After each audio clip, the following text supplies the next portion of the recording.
الدین الخالص. السلام علیکم ورحمۃ اللہ وبرکاتہ. نحمده ونصلي على رسوله الكريم. اما بعد فاعوذ باللہ من الشیطان الرجیم. بسم اللہ الرحمن الرحیم. وإذا سمعوا ما أنزل إلى الرسول ترى أعينهم تفيض من الدمع مما عرفوا من الحق. محترم ناظرین کرام، 7ویں پارہ میں اللہ رب العالمین کی توفیق اور اس کی مدد سے کچھ خاص آیت کے متعلق گفتگو ہوگی انشاءاللہ. اہل کتاب کا ذکر اور بیان اللہ رب العالمین کر رہا ہے. لَتَجِدَنَّ أَشَدَّ النَّاسِ عَدَاوَةً لِلَّذِينَ آمَنُوا الْيَهُودَ وَالَّذِينَ أَشْرَكُوا. اے نبی محمد عربی صلی اللہ علیہ وسلم، اہل ایمان کا سب سے سخت دشمن آپ ان کو پائیں گے جو یہودی ہیں. یہودیوں کو سب سے بڑا دشمن پائیں گے اہل ایمان کا. اہل ایمان کا سب سے بڑا دشمن یہود ہوں گے. اہل ایمان کی سب سے زیادہ دشمنی انہی کے ہاں ہے. وَلَتَجِدَنَّ أَقْرَبَهُمْ لَتَجِدَنَّ أَشَدَّ النَّاسِ عَدَاوَةً لِلَّذِينَ آمَنُوا الْيَهُودَ وَالَّذِينَ أَشْرَكُوا.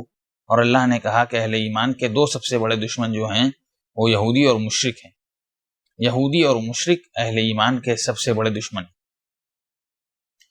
اور جو سب سے زیادہ قریب ہیں وَلَتَجِدَنَّ أَقْرَبَهُمْ مَوَدَّةً لِلَّذِينَ آمَنُوا الَّذِينَ قَالُوا إِنَّا نَصَارَى. وہ نصارہ ہیں.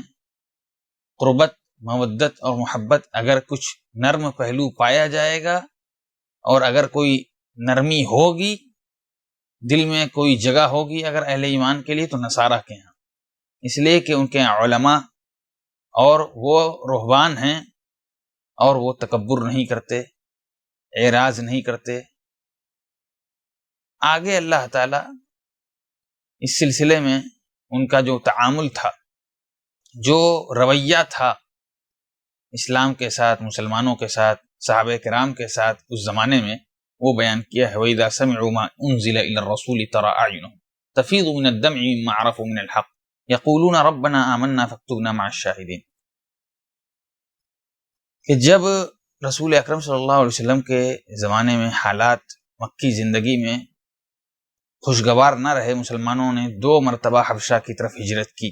رسول اکرم صلی اللہ علیہ وسلم کا پیغام بھی پہنچا اسحمہ نجاشی کو.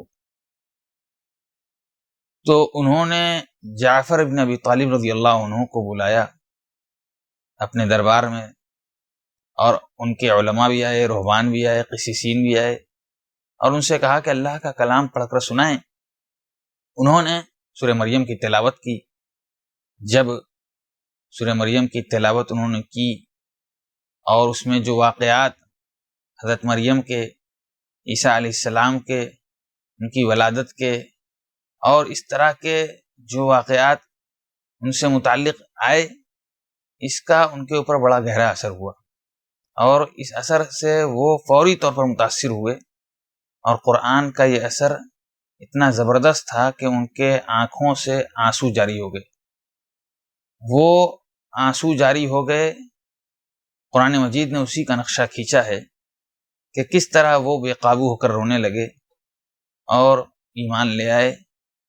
دلوں پر جو اثر ہوا اللہ کے کلام کا، تو اتنا گہرا اثر تھا کہ وہ ایمان لانے سے خود کو روک نہ سکے.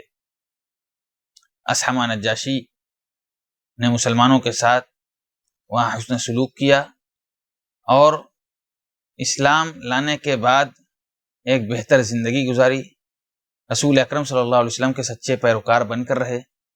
ان کی جب موت ہوئی، رسول اکرم صلی اللہ علیہ وسلم نے ان کی غائبانہ نماز جنازہ بھی ادا کی صحابہ کرام کی جماعت کے ساتھ. رسول اکرم صلی اللہ علیہ وسلم نے فرمایا بھی اہل کتاب کے بابت کہ ان میں سے جو ایمان لے آئیں، اللہ تعالیٰ نے ان کے لیے دوگنا اجر رکھا ہے، دوگنے اجر کا، ڈبل اجر کا وعدہ کیا ہے. وَإِذَا سَمِعُوا مَا أُنزِلَ إِلَى الرَّسُولِ تَرَى أَعْيُنَهُمْ.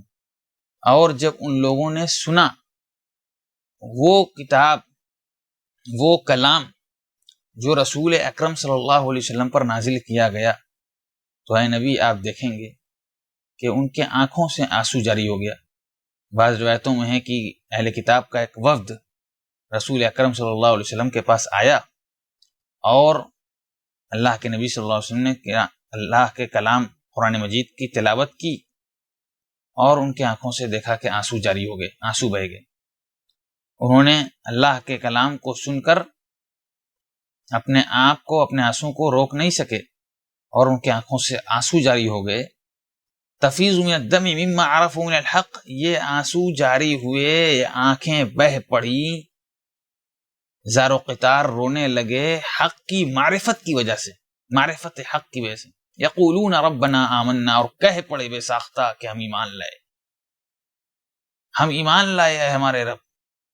فاکتبنا مع الشاہدین، تو ہمیں بھی ان لوگوں میں لکھ لے جنہوں نے تصدیق کی اور جنہوں نے گواہی دی اللہ کے ایک ہونے کی، رسول کی رسالت کی۔ اللہ رب العزت نے جو شریعت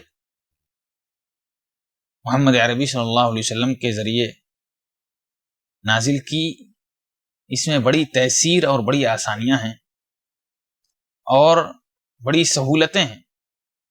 شراب اسلام جب آیا تو شراب لوگوں کے اندر ایک ایسی عادت تھی کہ ہر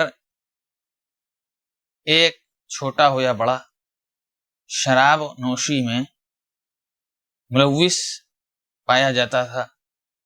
شراب پینا لوگوں کی عام طور پر عادت تھی اور شراب کو اسلام نے پسند نہیں کیا، لیکن یہ اسلامی تعلیم کا مزاج دیکھیے کہ کوئی بھی چیز یک بارگی اس کو حرام نہیں کیا گیا۔ یہ بہت ہی تکلیف دہ ہو سکتا تھا کہ کوئی آدمی کسی چیز کا عادی ہو اور اس کو فوراً کہا جائے کہ اپنی عادت چھوڑ دو، ترک کر دو۔ یہ انسانی فطرت کے عین مطابق اسلامی تعلیم اور اسلامی شریعت ہے کہ اسلام نے انسانی فطرت کو سمجھا اور بتدریج مرحلہ وار، اسٹیپ بائی اسٹیپ شراب سے روکا گیا اور منع کیا گیا۔ بالآخر اس کی حرمت نازل ہوئی کہ اسلام یک بارگی اپنا حکم تھوپتا نہیں کہ لوگوں کے اوپر اپنا حکم تھوپ دے، اب اس کو عمل کرنا ہے زبردستی۔ پہلے اس کے مزاج کو بدلنے کی کوشش کی گئی، نفس کا تزکیہ، نفس کی پاکی۔ قد افلح من تزکا، وہ کامیاب ہو گیا جس نے اپنے نفس کا تزکیہ کر لیا۔ رسول اکرم صلی اللہ علیہ وسلم آئے، کتاب و حکمت سکھلاتے ہی نہیں تھے، وَيُزَكِّيهِمْ، تزکیہ نفس بھی کرتے تھے۔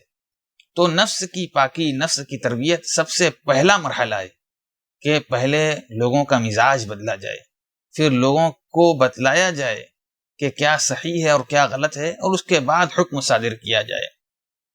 تو اب اللہ تعالیٰ کہہ رہا ہے یا ایھا الذین آمنوا، ایمان والوں، انما الخمر والمیسر، شراب اور جوا، والانصاب والازلام، اور یہ تھان جو گاڑے جاتے ہیں مخصوص نشانات، اور فال نکالنا تیر وغیرہ سے، رجس من عمل الشیطان، یہ ایسی گندگی ہے جو شیطانی گندگی ہے، شیطان کا عمل ہے، نجس اور ناپاک کام ہے۔ فاجتنبوہ، اس سے گریز کرو، بچو، تاکہ کامیابی ملے۔ انما یرید الشیطان، شیطان چاہتا ہے ان یوقع بینکم العداوۃ والبغضاء، کہ تمہارے درمیان دشمنی پیدا کر دے، عداوت پیدا کر دے، حسد پیدا کر دے۔ انما یرید الشیطان ان یوقع بینکم العداوۃ والبغضاء بالخمر والمیسر، شراب اور جوا، اس کے ذریعے معاشرے میں کیا خرابی واقع ہوگی؟ یہ جگ ظاہر ہے، بالکل واضح ہے کہ جس گھر میں شراب نوشی ہوگی، جس ماحول میں شراب نوشی ہوگی، وہ ماحول، وہ معاشرہ کیسا ہوگا؟ لڑائی جھگڑا، چوری، اور اسی طرح طرح کے جرائم وہاں پنپیں گے۔ جوا ہوگا جہاں، وہاں لوگ چوری کرنے کے عادی ہو جائیں گے، اچھے خاصے رئیس و کبیر امیر گھرانے محتاج قلاش فقیر ہو جائیں گے۔ جوا کھیلیں گے، ہار بیٹھیں گے، کتنے لمبے لمبے رقموں پر جوا کھیلیں گے اور کتنا ہاریں گے، کس قدر خرابی پیدا ہوگی اندازہ نہیں لگایا جا سکتا۔ اور شیطان یہی چاہتا ہے کہ یہ خرابی، یہ فساد، یہ خلفشار پیدا ہو معاشرے کے اندر۔ جس گھر میں، جس معاشرے میں، جس علاقے میں شراب نوشی، جوا بازی ہوگی، وہ معاشرہ کبھی کامیاب نہیں ہو سکتا، پرامن و پرسکون نہیں ہو سکتا۔ آپ اس کا مشاہدہ کر سکتے ہیں۔ فَيَصُدُّكُمْ عَنْ ذِكْرِ اللَّهِ، اور اللہ کے ذکر سے تم کو روکے رکھے، وَعَنِ الصَّلَاةِ، اور نماز سے روکے رکھے۔ اللہ کے ذکر سے بھی آدمی غافل رہے گا، نماز سے بھی غافل رہے گا، تو کیا تم باز نہیں آؤ گے؟ اللہ تعالیٰ پوچھ رہا ہے۔ صحابہ کرام اس وقت بھی بہت سارے گھروں میں شراب کے جام چل رہے تھے، شراب کے جام چھلکائے جا رہے تھے، گھڑوں میں شراب بھرا ہوا تھا۔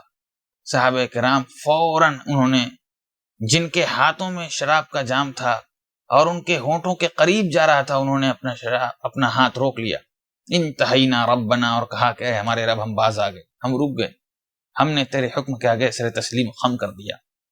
یہ جذبہ ہونا چاہیے اتباع اور فرما برداری کا، کہ اللہ کا حکم آ گیا، ہم وہیں رک جائیں جہاں ہمارے رب نے رکنے کا حکم دیا ہے۔ اللہ تعالیٰ فرماتا ہے، یا ایھا الذین آمنوا لا تسألوا عن اشیاء ان تبد لکم تسؤکم، اے ایمان والوں، ایسی چیز کے بارے میں سوال نہ کرو کہ اگر ظاہر کیا جائے، اگر اس کا جواب ملے تو تمہیں برا لگے، تمہیں ناگوار ہو۔ ایسی چیز کے بارے میں سوال کرنے سے منع کیا گیا کہ اگر اس کی وضاحت ہو، اس کا جواب ملے تو وہ آپ کو برا لگے۔ یہ ممانعت نزول قرآن کے وقت کی ممانعت ہے۔ رسول اکرم صلی اللہ علیہ وسلم صحابہ کرام کو بھی بہت زیادہ سوال کرنے سے منع کرتے تھے، بہت زیادہ بکثرت سوال کرنے سے منع کرتے تھے، اور آپ نے فرمایا بھی کہ مسلمانوں میں سب سے بڑا مجرم وہ شخص ہے، سب سے بڑا مجرم، کہ جس کے سوال کرنے کی وجہ سے کوئی چیز حرام کر دی گئی ہو، کسی چیز کو حرام کر دیا گیا ہو جبکہ وہ چیز اس کے سوال کرنے سے پہلے حلال تھی۔ تو یہ بات سمجھنی چاہیے کہ بیجا سوال، اس کا کتنا بڑا نقصان ہو سکتا ہے اور کتنا بڑا خمیازہ بھگتنا پڑ سکتا ہے۔ رسول اکرم صلی اللہ علیہ وسلم نے فرمایا ایک موقع پر کہ لوگوں تم پر حج فرض کیا گیا ہے۔ ایک صحابی نے سوال کیا، فی کل عام یا رسول اللہ، اے اللہ کے رسول، ہر سال یہ فرض ہے؟ آپ خاموش رہے، فسکت۔ انہوں نے کئی مرتبہ سوال کیا، آپ نے فرمایا لو قلت نعم لوجبت، اگر میں ہاں کہہ دیتا تو یہ واجب ہو جاتا کہ ہر سال آدمی کو حج کرنا پڑتا۔ آپ صلی اللہ علیہ وسلم نے کہا اگر میں ہاں کہہ دیتا، ضرونی ما ترکتم، جس چیز کے بارے میں تمہیں کوئی بات تم سے نہیں کہا گیا، تمہیں چھوڑ دیا گیا، خاموشی اختیار کی گئی، تم اس کے بارے میں سوال مت کرو۔ فَإِنَّمَا أَهْلَكَ مَنْ كَانَ قَبْلَكُمْ كَثْرَةُ سُؤَالِهِمْ وَاخْتِلَافُهُمْ عَلَى أَنْبِيَائِهِمْ، تم سے پہلے کے لوگ اسی لیے ہلاک ہو گئے کہ وہ بہت زیادہ بیجا سوال کرتے تھے اور انبیاء کی ذات کے بارے میں، انبیاء کے سلسلے میں اختلاف کرتے تھے۔ کثرت سوال اور انبیاء کے سلسلے میں اختلاف، اسی وجہ سے پچھلی امت کے لوگ ہلاک ہو گئے۔ تو ان کی ہلاکت کے بہت سارے اسباب تھے، ان میں سے یہ بھی اہم سبب تھا کہ وہ بہت زیادہ بیکار بیجا سوالات کرتے تھے اور انبیاء کے سلسلے میں اختلافات کرتے تھے۔ تو بیجا سوالات سے گریز کرنا چاہیے، بچنا چاہیے۔ اللہ تعالیٰ نے حضرت عیسیٰ علیہ السلام کا ذکر کیا کہ حضرت عیسیٰ علیہ السلام اور ان کی والدہ مریم علیہ السلام کو کس طرح لوگوں نے اللہ کے ساتھ شریک بنا دیا، اللہ کا شریک ٹھہرایا، اور اللہ رب العالمین کو چھوڑ کر ان کی عبادت و بندگی میں لگ گئے۔ اللہ تعالیٰ پوچھے گا کہ کیا آپ نے کہا تھا کہ مجھے اور میری ماں کو اللہ کو چھوڑ کر اپنا معبود بنا لو؟ وہ کہیں گے معاذ اللہ، ہم ایسا کیوں کر کہیں گے؟ ما قلت لهم الا ما امرتنی به ان اعبدوا اللہ ربی وربکم، میں نے تم سے یہی کہا تھا جس کا حکم تو نے اے اللہ مجھے دیا کہ اللہ کی عبادت کرو، وہی میرا رب ہے، وہی تمہارا رب ہے، وہی میرا رب ہے، وہی تمہارا رب ہے، اسی کا تو نے ہمیں حکم دیا تھا اے اللہ، اور یہی بات میں نے ان سے کہی تھی۔ وَكُنْتُ عَلَيْهِمْ شَهِيدًا مَا دُمْتُ فِيهِمْ، اور جب تک میں ان کے درمیان رہا، ان کے اوپر گواہ رہا، ان کو سمجھاتا رہا کہ اللہ کی عبادت کرو، وہی میرا رب ہے، وہی تمہارا رب ہے۔ فَلَمَّا تَوَفَّيْتَنِي، جب میرے بعد کے دور میں کیا ہوا، فلما توفیتنی کنت انت الرقیب علیہم، اس کا علم تجھے ہے کہ میرے بعد انہوں نے کیا کیا، وانت علی کل شیء شہید، اور تو ہر چیز سے باخبر ہے، تو جانتا ہے کہ میرے بعد انہوں نے کیا کیا، میرے بعد انہوں نے کیا کیا اس کا ذمہ دار میں نہیں ہوں، تو اس سے باخبر ہے، تو ہر چیز سے باخبر ہے۔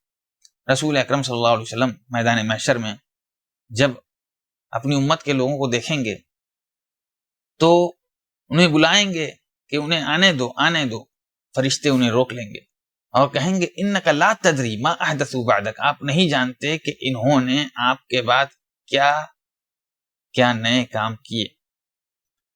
بعض روایت میں ہے رسول اکرم صلی اللہ علیہ وسلم فرمائیں گے سحقا سحقا، دوری ہو ایسے لوگوں سے جنہوں نے میرے بعد میرے دین میں تبدیلی کر دی۔ اور صحیح بخاری و مسلم میں جو آپ صلی اللہ علیہ وسلم نے فرمایا انک لا تدری ما احدثوا بعدک، فرشتے کہیں گے کہ آپ نہیں جانتے کہ ان لوگوں نے آپ کے بعد کون کون سے نئے کام شروع کیے۔ آپ نے فرمایا کہ میں اس وقت وہی کہوں گا جو العبد الصالح، اللہ کے نیک بندے عیسیٰ علیہ السلام نے کہا، ما قلت لهم الا ما امرتنی به ان اعبدوا اللہ ربی وربکم،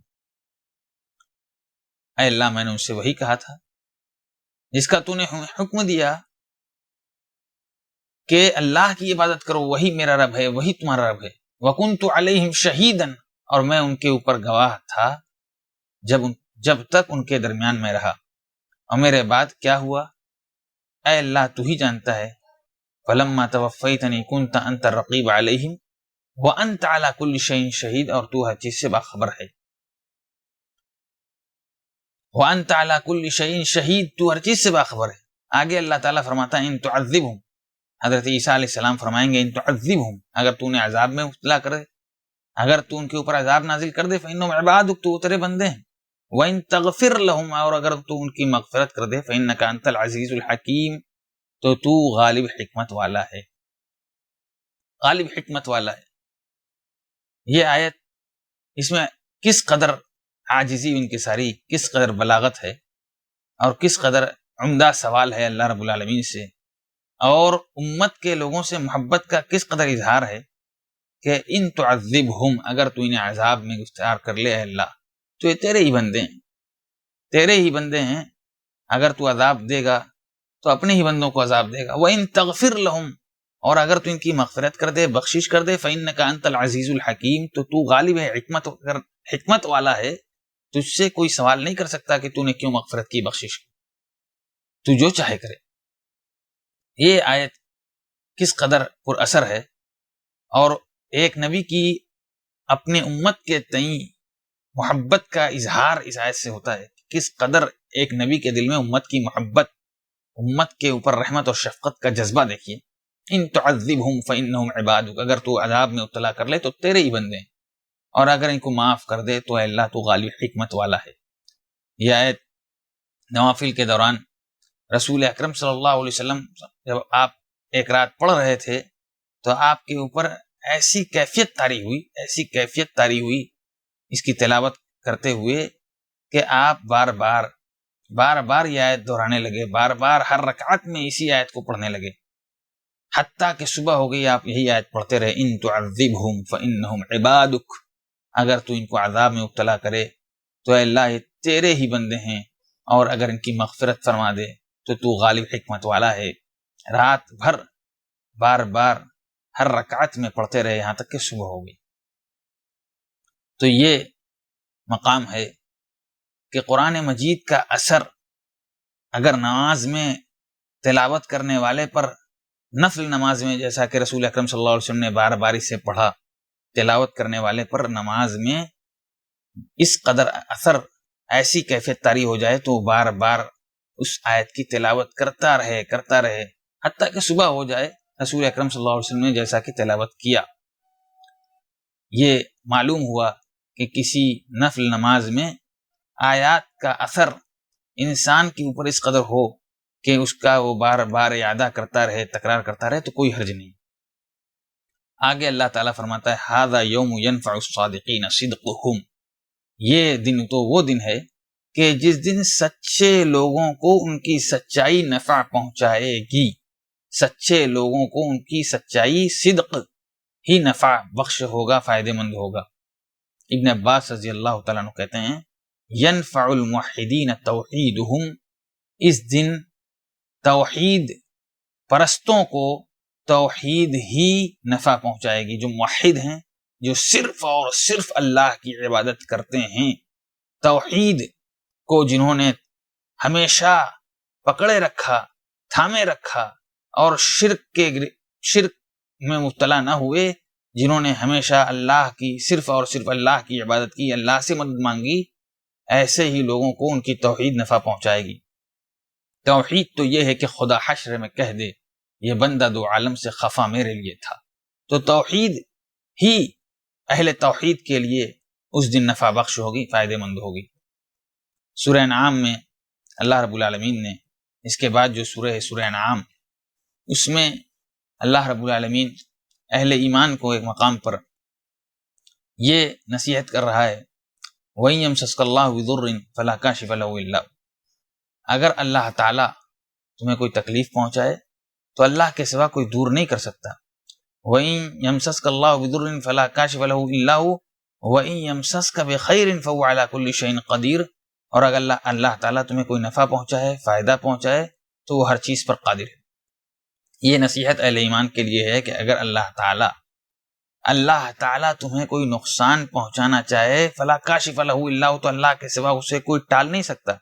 وَإِن يَمْسَسْكَ بِخَيْرٍ فَهُوَ عَلَى كُلِّ شَيْءٍ قدیر، اور اگر تمہیں کوئی نفع پہنچائے تو وہ ہر چیز پر قادر ہے۔ یہ ایمان ہونا چاہیے اس بات پر کہ نفع اور نقصان پہنچانا یہ اللہ کے سوا کسی کی طاقت نہیں ہے، اور نفع پہنچانے والا اللہ ہے، نفع پہنچنے سے کوئی ہمیں روک نہیں سکتا اگر اللہ تعالیٰ میں نفع پہنچانا چاہے، اور اگر ہمارے لیے نقصان لکھا ہے تو کوئی ٹال بھی نہیں سکتا۔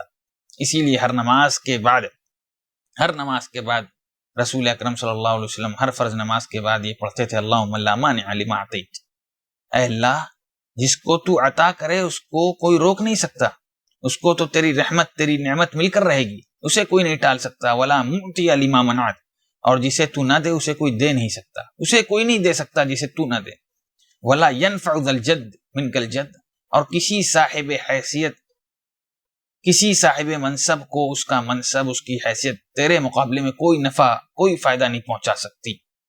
اس بات کا ہر آدمی کو احساس ہونا چاہیے کہ وہ کتنے ہی اونچے منصب کتنے ہی اونچے مقام اور عہدے پر ہو، لیکن اس کا منصب اس کا عہدہ اس کا مقام اس کے لیے کوئی نفع اور کوئی فائدہ نہیں رکھتا۔ اللہ کے مقابلے میں اس کی کوئی حیثیت نہیں ہے، اس کے مقام کی، اس کے منصب کی۔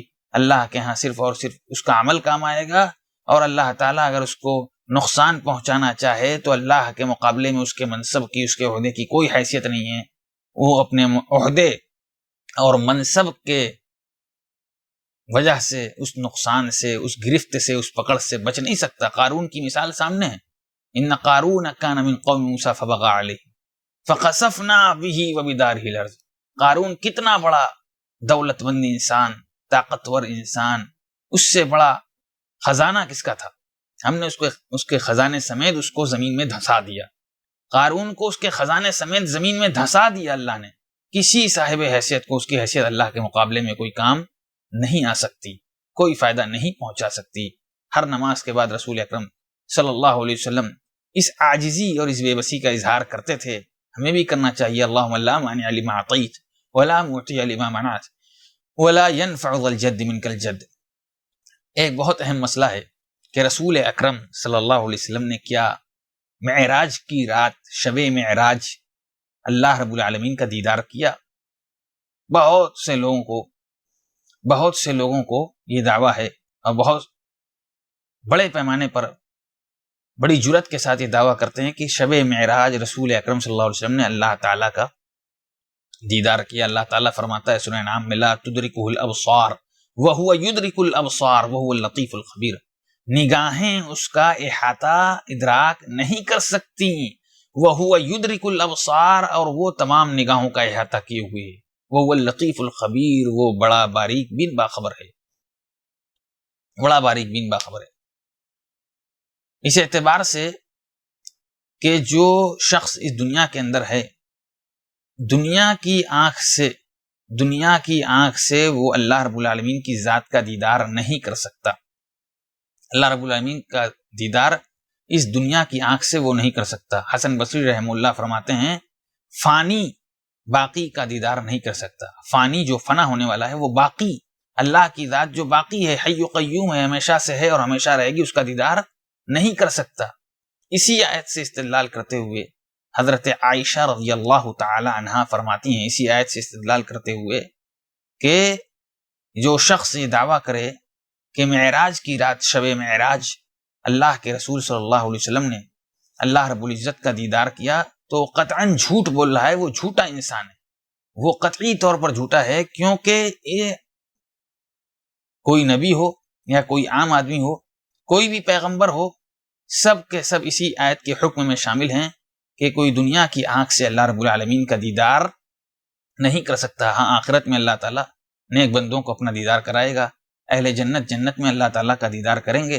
قرآن کی آیت سے واضح ہے وجوہ یومئذ ناظرہ الی ربہا ناظرہ، اس دن کچھ چہرے تر و تازہ ہوں گے، سرسبز و شاداب ہوں گے، اپنے رب کا دیدار کر رہے ہوں گے۔ تو یہ غلط فہمی دور ہو جانی چاہیے کہ اللہ کے نبی صلی اللہ علیہ وسلم نے شب معراج اللہ رب العالمین کا دیدار کیا۔ حضرت عائشہ رضی اللہ تعالیٰ عنہ نے صراحتاً ایسے لوگوں کو جو یہ دعویٰ کرتے ہیں جھوٹا کہا کہ اللہ کے نبی صلی اللہ علیہ وسلم نے اللہ تعالیٰ کا دیدار کیا ہے۔ یہ قطعاً جھوٹ پر مبنی بات ہے، کیونکہ کوئی بھی پیغمبر ہو وہ دنیا کی آنکھ سے اللہ رب العالمین کا دیدار نہیں کر سکتا۔ اللہ تعالیٰ فرماتا ہے 7ویں پارہ کے آخر میں وَلَا تَسُبُّوا الَّذِينَ يَدْعُونَ مِن دُونِ اللَّهِ فَيَسُبُّوا اللَّهَ عَدْوًا بِغَيْرِ عِلْمٍ۔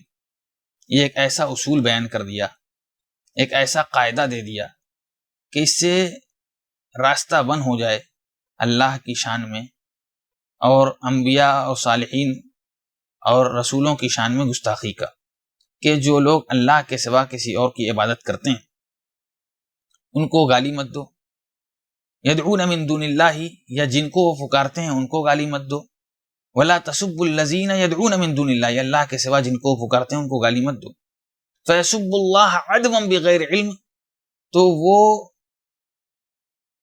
زیادتی کرتے ہوئے جہالت کی بنا پر اللہ کی شان میں گستاخی کریں گے کہ تم نے ہمارے معبود کو برا بھلا کہا ہے تو ہم تمہارے معبود کو برا بھلا کہیں گے، نعوذ باللہ، اور اللہ کی شان میں گستاخی کر بیٹھیں گے۔ ایسا مت کرو، کوئی کسی کے بزرگ، کسی کے معبود باطل ہی کیوں نہ ہو، ان کی شان میں گستاخی نہ کرے۔ یہ اللہ تعالیٰ نے قاعدہ بیان کر دیا، اور ان کے سلسلے میں کوئی ایسی بات نہ کہے جس سے ان کو ٹھیس پہنچے۔ رسول اکرم صلی اللہ علیہ وسلم کی تعلیمات کے منافی ہے، اور اگرچہ وہ اللہ کے شان میں گستاخی کریں، ہمارے نبی محمد عربی صلی اللہ علیہ وسلم کے شان میں گستاخی کریں، ہمیں یہ حق نہیں ملتا کہ ہم کسی نبی، کسی رسول کی شان میں گستاخی کریں، کیونکہ ہمارا ایمان اس وقت تک مکمل ہو ہی نہیں سکتا، اس وقت تک ہم کامل الایمان ہو ہی نہیں سکتے جب تک تمام نبیوں اور رسولوں پر ایمان نہ لائیں۔ تو ہمیں تو تمام نبیوں، تمام رسولوں پر ایمان لانا ہے، ان کا احترام کرنا ہے، ان کی عزت کرنا ہے، اور ان کے ساتھ اچھا یقین اور عقیدہ رکھنا ہے، ان کے اوپر ایمان رکھنا ہے۔ الایمان باللہ وملائکتہ وکتبہ ورسلہ، تمام نبیوں اور رسولوں پر ایمان لانا ہے جیسے اللہ پر ایمان لانا ہے، فرشتوں پر ایمان لانا ہے، کتابوں پر ایمان لانا ہے۔ تو ہمارے نبی محمد عربی صلی اللہ علیہ وسلم کی شان میں جو لوگ گستاخی کرتے